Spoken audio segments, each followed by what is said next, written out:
తెలుగు రాష్ట్రాల్లో అత్యధికమైనటువంటి మాలల్ని అన్ని రకాలుగా అణచివేయడానికి అటు కేంద్ర ప్రభుత్వము ఇటు రాష్ట్ర ప్రభుత్వాలు కుట్రపడుతున్నాయి.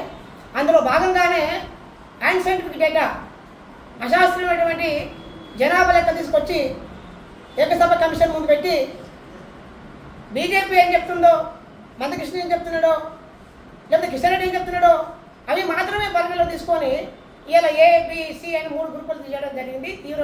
తీవ్రంగా ఎస్సీలకు తీవ్రంగా అన్ని రకాలుగా అన్యాయం జరుగుతూ ఉంటుంది. ఇప్పుడు ఏదో చిన్నపాటి ఉద్యోగాలు రావచ్చు, పాయింట్ 1 ఉద్యోగాలు రావచ్చు, కానీ మాదిగ సోదరులకు మిగతా అన్ని రంగాల్లో ఉద్యోగం జరుగుతుందని చెప్పడానికి మాలమాన తరపున చెప్పడానికి మాకు ఎలాంటి సంకోచం లేదు. అందుకే మేము ఏమంటున్నాం, మాలమానాడుగా మాకు ఏబిసిడి అంటే 3 గ్రూపులలో మాకు 3వ గ్రూపులో 22 పాయింట్స్ వచ్చింది రోస్టర్ పాయింట్లో. అంటే ఓపెన్ కేటగిరీ కూడా అంత ఉండదు, ఓపెన్ కేటగిరీ కూడా రోస్టర్ పాయింట్ అంత ఉండదు. దీనివల్ల ఏమవుతుందంటే ఉద్యోగాలు ఓపెన్ కేటగిరీలో అంటే మాకు మార్కులు ఎక్కువ వచ్చినా మాకు విద్యలో కానీ ఉద్యోగాల రంగంలో తీవ్రం అనేది జరుగుతుంది.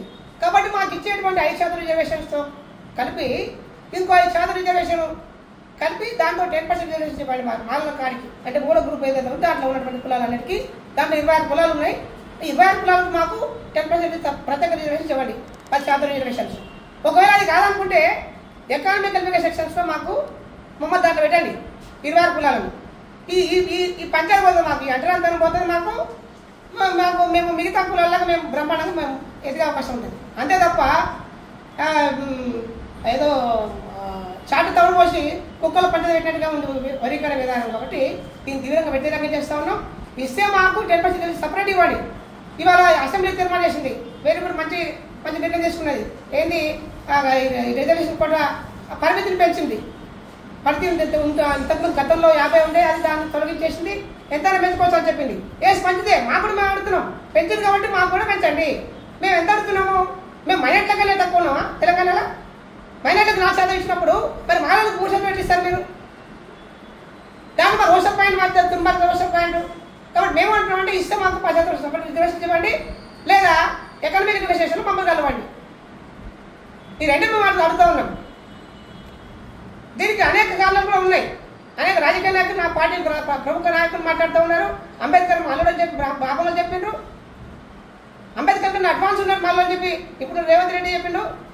అంత గతంలో వైఎస్ఆర్ రాజశేఖర రెడ్డి మాకు మాలు చుట్టాలని చెప్పిండ్రు, కానీ మాకు ఒరిగింది ఏం లేదు. కాబట్టి మేమేమంటున్నాము, మేము ఇంత దుర్మార్గంగా మేము వివక్ష గురయ్యే సందర్భంలో మాకెందుకు ఈ పంచాయతీ అనుకోవడం, మాకెందుకు ఇస్తే మాకు సపరేట్ ఇవ్వండి 10%.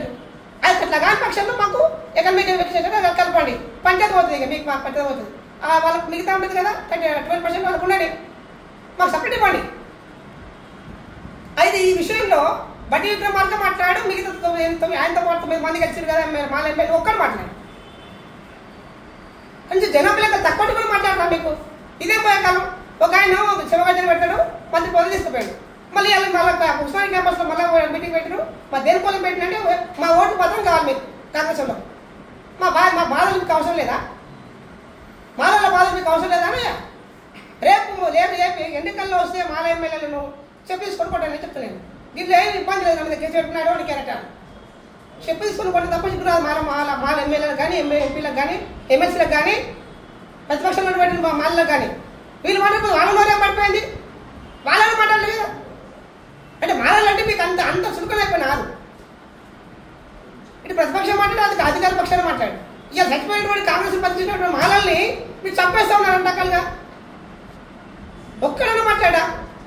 ఒక్క ముస్లిం మీద ఒక ఏదో ఈక వాళ్ళది ఎంఐఎం పార్టీ ఉడుకొచ్చి వాళ్ళ నిలబడుతుంది. వాళ్ళు 7 ఎమ్మెల్యేలు 5 ఎంపీ స్థానాలు ఎప్పటి నుంచో ఉన్నాయి. మరి హైదరాబాద్లో అత్యధిక జనాభా ఉన్నటువంటి మాలలకు ఏమైపోయింది? ఎక్కడ నుంచి మాకు ఎక్కడైనా మాకు కార్పొరేట్ ఇచ్చిన వార్డు మెంబర్స్ తప్ప మాకు ఎక్కడ కార్పొరేట్ ఇస్తుంది మా మాలలకు? ఎక్కడ చేస్తారు మా మాలను? ఎప్పుడో గతంలో ఆయన శ్యామరావు వ్యక్తి ఒకే ఒక వ్యక్తి శ్యామరావు, ఆయన ఒక్కడే మా మేయర్ ఇంతవరకు ఒక్క మేయర్ కాలే. మరి మాకే తక్కువటువంటి వాళ్ళను ముస్లింలు మీరు మా మేయర్ చేసిర్రా? 2 సార్లు చేసిన మేయర్ను. మరి మాలలకి ఎంత చేసింది మేము? అందుకే స్థానిక ఎన్నికల్లో మేము ఖచ్చితంగా కాంగ్రెస్ పార్టీకి బీజేపీ పార్టీకి ఖచ్చితంగా గుణపాఠం చెప్తాం. మీరు అనుకోవాలి మరి మీరు ఇద్దరికి వ్యతిరేకం కదా మరి టీఆర్ఎస్ అనుకున్నాం. మేమని అనుకూలం కాదు, వ్యతిరేకం కాదు. మమ్మల్ని ఎవరు అవమానపరుస్తారో వాళ్ళందరినీ ఓడిస్తారు. అందులో భాగంగా మేము స్థానిక ఎన్నికల్లో ఖచ్చితంగా మేము మాలో చెప్పాల్సిన ఉద్దేశం ఏంటంటే రాజకీయ అధికారం ఉంటేనే అన్ని పరిష్కారాలు. కాబట్టి రాజకీయ అధికారం కోసం మీరు ఖచ్చితంగా స్వతంత్రంగా పోటీ చేయండి. ఎమ్మెల్సీలు కానీ వచ్చే సాధారణ ఎన్నికల్లో సర్పంచ్ నుంచి మొదలుకుంటే కార్పొరేటర్ స్థాయి వరకు మీరు స్వతంత్రంగా పోటీ చేయండి. మనం గెలుస్తామా గెలవం కాదు, వాళ్ళు ఓడిస్తామా లేదా అనేది. మరి తక్కువ అని చెప్తా అసలు లేదని చెప్తున్నారు మీరు.